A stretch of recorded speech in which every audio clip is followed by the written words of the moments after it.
मोदी का बिहार दौरा। पीएम ने कहा आजादी में आदिवासी समाज के योगदान को मिटाने की कोशिश की गई।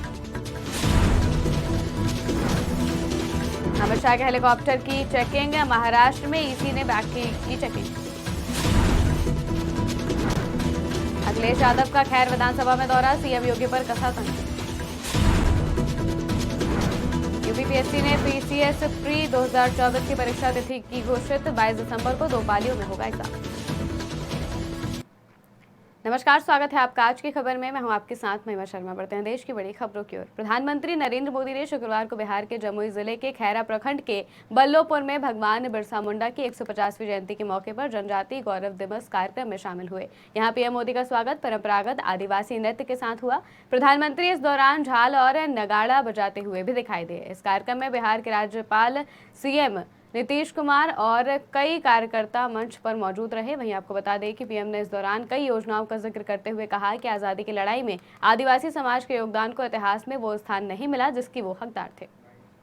राजनीति है कि भारत की आजादी के लिए सिर्फ एक ही दल को श्रेय दिया जाए, लेकिन अगर एक ही दल, एक ही परिवार ने आजादी दिलाई तो भगवान बिरसा मुंडा का उल गुलान आंदोलन क्यों हुआ था, संथाल क्रांति क्या थी, कोल क्रांति क्या थी, क्या हम महाराणा प्रताप के साथी उन रणबांकुरे भीलों को भूल सकते हैं क्या? कौन भूल सकता है सह्याद्री के घने जंगलों में छत्रपति शिवाजी महाराज को ताकत देने वाले जनजातीय भाई बहनों को। अल्लूरी सीताराम राजू जी के नेतृत्व में आदिवासियों द्वारा की गई भारत माता की सेवा को, तिलका मांझी, सिद्धू कानो, बुधू भगत, मैं कितने ही नाम लूं, मिजोरम की महान स्वतंत्रता सेनानी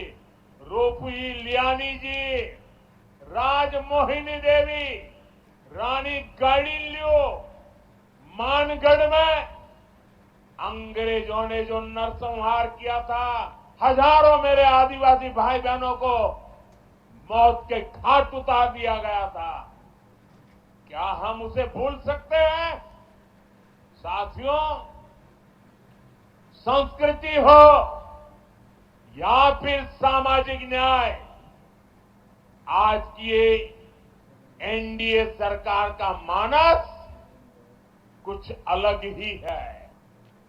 गृह मंत्री अमित शाह शुक्रवार को महाराष्ट्र के हिंगोली में चुनाव प्रचार के लिए आए थे। इस दौरान चुनाव आयोग के अधिकारियों ने हेलीकॉप्टर में रखे बैग और बाकी सामान की जांच की। अधिकारियों ने इसकी वीडियोग्राफी भी करवाई। अमित शाह ने अपने हेलीकॉप्टर की जांच की जानकारी एक्स पर पोस्ट की। उन्होंने लिखा, आज महाराष्ट्र के हिंगोली विधानसभा क्षेत्र में चुनाव प्रचार के दौरान चुनाव आयोग के अधिकारियों ने मेरे हेलीकॉप्टर की जाँच की। भाजपा निष्पक्ष चुनाव और स्वस्थ चुनाव प्रणाली में विश्वास करती है।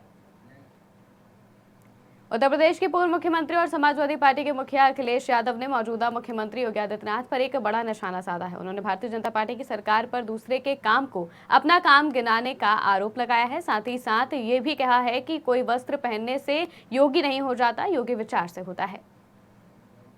मुझे याद है कि लखनऊ में इंटरनेशनल स्टेडियम जो बना था वो भगवान विष्णु के नाम पर था, एकाना स्टेडियम, उसका नाम अटल बिहारी वाजपेयी जी के नाम पर कर दिया। हमें कोई शिकायत नहीं। कैंसर इंस्टीट्यूट जो नेताजी ने और समाजवादी सरकार में बना था उसमें पूर्व मुख्यमंत्री कल्याण सिंह जी के नाम पर कर दिया, कोई शिकायत नहीं। लोक भवन जो समाजवादियों का बनाया हुआ था वहां भी पूर्व प्रधानमंत्री अटल बिहारी वाजपेयी जी के प्रतिमा लगा दी। इसी तरह जो कैंसर इंस्टीट्यूट बना था उसमें से जमीन काट करके उन्होंने अटल बिहारी वाजपेयी जी के नाम पर मेडिकल यूनिवर्सिटी बनाई, लेकिन अभी भी शुरू नहीं की। सवाल ये नहीं है, सवाल ये है कि दूसरे का काम अपना काम बताते हैं। इससे बड़ा धोखा और कौन दे सकता है? इसीलिए वस्त्र पहनने से कोई योगी नहीं बन सकता है, विचार से योगी होता है। मुझे याद है कि एक्स उत्तर प्रदेश लोक सेवा आयोग यूपीपीसीएस ने पीसीएस प्रारंभिक परीक्षा की नई तारीख का ऐलान कर दिया है। ये परीक्षा 22 दिसंबर को एक ही दिन में आयोजित होगी। जानकारी के अनुसार ये परीक्षा 22 दिसंबर को 2 शिफ्ट में होगी। पहली शिफ्ट में सामान्य अध्ययन, दूसरी में सी सेट का पेपर होगा। इस परीक्षा का आयोजन 7 और 8 दिसंबर को होना था, लेकिन छात्रों के आंदोलन के बाद आयोग ने इस परीक्षा को रद्द कर दिया था। इसके बाद एक दिन में ही परीक्षा कराने की सहमति बनी थी। अब नई तारीख की घोषणा की गई है। 2 पालियों में होने वाली परीक्षा पहली पाली में सुबह 9:30 बजे से 11:30 तक होगी, जबकि दोपहर 2:30 बजे से 4:30 बजे तक दूसरी पाली में होगी।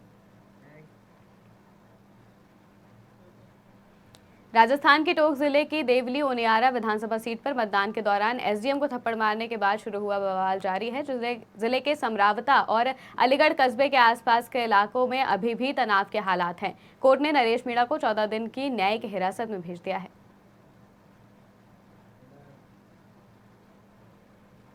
देश की बड़ी खबरों में फिलहाल इतना ही। देश और दुनिया की तमाम खबरों के लिए देखते रहिए आज की खबर।